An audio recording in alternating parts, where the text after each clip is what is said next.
That neurodivergent moment when it's just mildly warmer than usual, and so anything touching you pisses you off to no end. Get it the fuck off of me. Unfortunately, it's not socially acceptable to be naked, nor do I want to be naked. Get it off me. Get it off me. Everything feels like steel wool. Everything I am wearing feels like steel wool against my skin. Get it the fuck off me. God. Turn down the fucking thermostat. Oh my God. When you guys watch TV, do you look the characters in the eyes when you're watching them? No, I look at my phone. I don't really think about it. I guess if they're like looking at directly at the camera, I don't like look away. But... Do people do that? People don't do that. Yeah. If I'm actually paying attention, no. No? Ever seen a ghost? I was over on the bench. I was over on the bench. I was over on the bench. I was sitting over on the bench. I was over on the bench. I made a salad with craisins. Hello, I'm Chip Mulaney. I'm your father. But sometimes he would be gay. Ever been to the goddamn zoo? I used to smoke crack. What's yesterday? Shut up, you're all gonna die. Street smarts.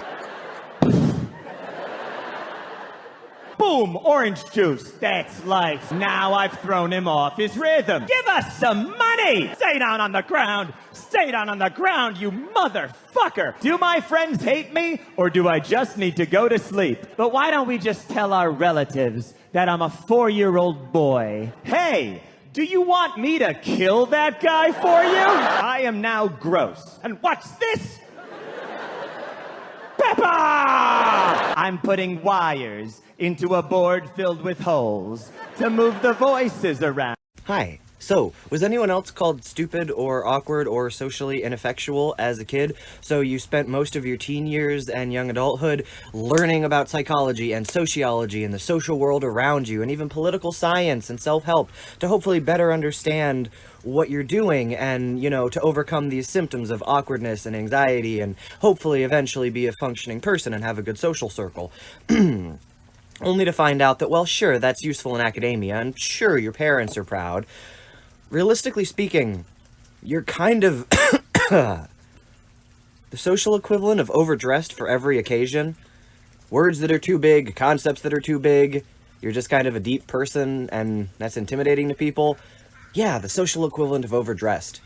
It's weird. Like, I wore the social and verbal equivalent of a 3-piece suit.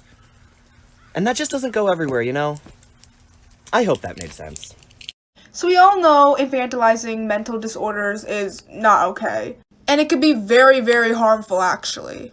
Now, I'm not sure about other mental illnesses, but when it comes to tics, tic disorders, and Tourette's, it can be especially harmful if you decide to infantilize it. Now, this might differ from person to person, but I personally don't like people calling my tics cute. And that's because if you think my tics are cute, sometimes you might go out of your way to intentionally trigger them just so that you can hear them. So I've had a lot of people think that my wow tic is cute, which is not okay, because then they try to trigger my wow tic to happen. And if you didn't know, trying to trigger somebody's tics is not okay. Sometimes it can be very painful for that person. Sometimes I've gotten tic attacks from people trying to trigger my tics. And tic attacks can be painful. Sometimes I can't breathe because I keep saying the same word over and over and over again. Which is why infantilizing tics is not okay. What's that? Damn it, baby, you back. Yeah. Heard you got a boyfriend. That's cool, girl. Where is he at? In honor of today being my first day on Adderall, I would like to provide a dramatic reenactment of my childhood. Hello, daughter. Here are your soft clothes and plain pasta, because you will freak out if I provide you with anything else.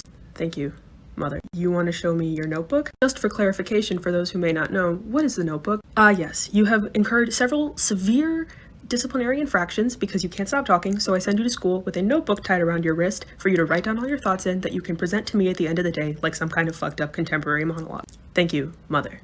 Yes, here is the notebook. It has been 1 week and the notebook is full. Cool. Is it full of the one topic that you're obsessed with right now and are incapable of thinking about anything else? You betcha. You betcha. Excellent. Mother, one more question. Yes, my child. Can I get tested for ADHD? Fuck no. This is one of those things that if I think I talked about it with people whose brains like worked well and like correctly, they'd look at me like, "Aru, what the fuck?" You guys, what's your sensory thing that makes you just want to lay down and die? Like the worst thing in the entire world. The worst thing in the world. For me, you know, when your hand's like a little bit wet and you touch like ice or something frozen and that stick. No! That should be illegal. Number 2, you know, goldfish, the cracker's not the fish. This would not make sense with the fish, probably.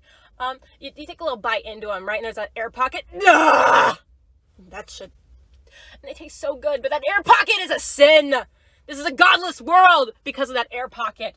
I should have known at a younger age that I was like neurodivergent, because something like this would happen and I'd be like, I need to restart my like body. And the only way I could do that was sticking my arms like all the way up to here in a jar of dry rice or dried beans to like have a sensory experience that didn't make me want to throw up.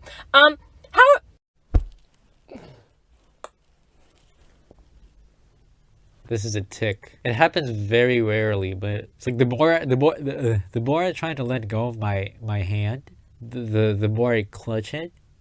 I probably sound fucking stupid. I guess the way I deal with this is just to not try to open it. I have to like let go of my thoughts, think about something else, and then my hand sort of relaxes. Because if I focus on the fact that I need to let go of my nose, I just clench it harder and harder, and it kind of hurts. Now my hand kind of hurts. Holy shit. It's really cold in this room. It's like 15 Celsius, and the electricity isn't okay. Wait. My hand actually really hurts after that. Say something else about my psychiatry visit really fast, because if there's anything I've learned from TikTok, it's that anything you've experienced has been experienced by probably everyone else that exists. I realized in the psychiatry appointment at the age of 22, I can only tell you how I feel through metaphor. I need you to ask me specifically, do you feel this? And I can be like, I guess. It's like, how do you feel about this? Or how does this make you feel? And I was like, I don't know how I feel all the time. I just don't know. I have no fucking clue what's going on. All the time. Which is why I don't like my current therapist, because my last one would be, she was so structured and I could be like, yes, that makes sense. That makes sense. And this one, she's just like, how do you feel?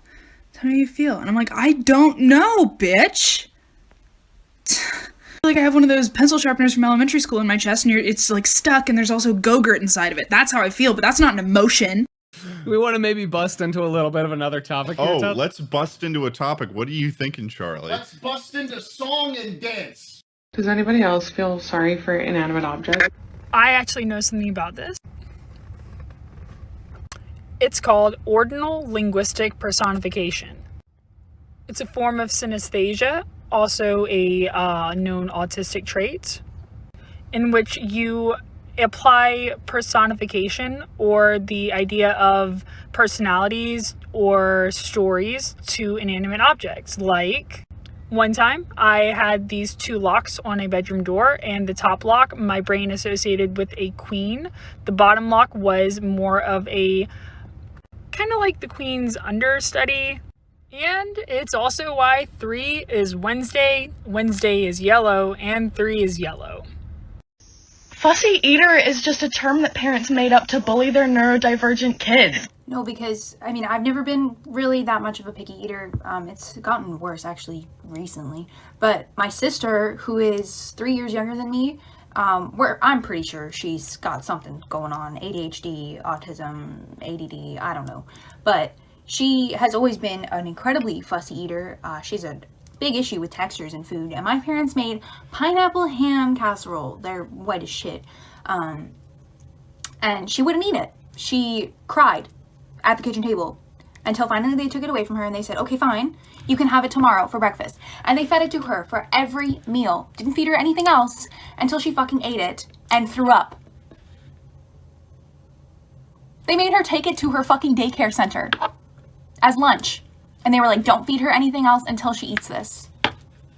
She didn't want it. Oh, you prefer watching cartoons over live action because you like the art style. Tell me about your childhood. Do you remember any of it? How's the undiagnosed neurodivergency going for you? Are you queer? Just wondering. A lot of the time, autistic individuals grow up in families where your family has told you that you have a problem reading nonverbal cues. Sometimes you don't have a problem reading nonverbal cues. Sometimes you are reading them exactly correctly, and the people in your life are telling you that you aren't. But if you don't understand what I mean by body language, then you need to start listening to yourself. How do you feel in the presence of that person? Do you feel anxious? Do you feel, and not all the time are those things symptoms of your being autistic. Not at all. Sometimes it is the person that you are in the room with, the way they are acting with you, which is why you feel the way that you feel. So how do you feel? You have to learn to trust yourself. But when you grow up in a world that tells you you're different and it's bad because you're different, you don't learn trust in yourself. So how do you feel? Can anybody else with ADHD verify this? Because I swear, my brain and me are so separate as entities that right now I'm in a mood, as you can probably tell. And I just feel like I'm watching a dog with zoomies. I'm just like, oh, look at him go. But it's just my thoughts. They're going real fast. I don't know where they're going. Probably circles. It's like, he's having fun. It's just, I have things I need to do today. I have like a lot of homework I should have done, but I'm watching my thoughts run around. Okay, bud, you wear yourself out. We'll see if you're up for something later. I had this thought recently and it ruined my day, so I'm here to ruin your day too. Overanalyzing people's words and actions is just another symptom of not understanding social cues. Like, not all the time necessarily, but in me, for sure. Like, if you understood social cues, you wouldn't have to overanalyze it. You would just know. Anyways, I'm fine. I'm doing fine. I'm great. I think it's important as neurodivergent people to acknowledge that our neurodivergency may be an explanation for bad behavior, but it's not an excuse. I was diagnosed with borderline personality disorder at 19 after a failed suicide attempt, and I've been dating my girlfriend for 4 years who has autism spectrum disorder. We have both been formally diagnosed. I, however, am not the first person with borderline personality disorder that my girlfriend has dated. Before me, she was in an abusive relationship that was over 2 years long. Her partner would berate her, call her names, tear her down, make her feel bad about herself, emotionally manipulate her and force her to do things that she wanted. And when my girlfriend would tell her that it was hurting her feelings, her ex-girlfriend would say, "I have BPD. You don't understand my condition. You don't care about me." My girlfriend and I have a very strong and healthy relationship with great communication. We always make sure to check that we're not using our neurodivergency as an excuse for bad behavior. Let's talk about ADHD in childhood, specifically inattentive ADHD, and specifically if you were an academically successful kid. Being an academically successful kid is one of the #1 ways to not get an ADHD diagnosis, and this happens for a couple of reasons. The first is that school success is the primary metric we have for knowing if something is wrong with a kid. That's the thing that prompts the people to look into it. So if you're doing well in school and you're not disrupting classes, you must be fine, you're doing well. No one thinks to ask the question.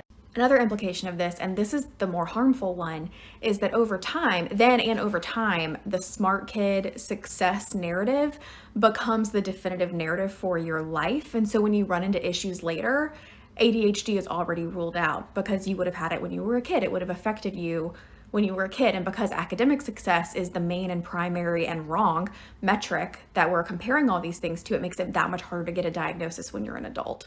Twig knows the shower stings, that simple tasks drain you, but you are doing amazing. Twig knows you're tired, but not the normal way. Twig knows you are in pain, and that's okay, my love.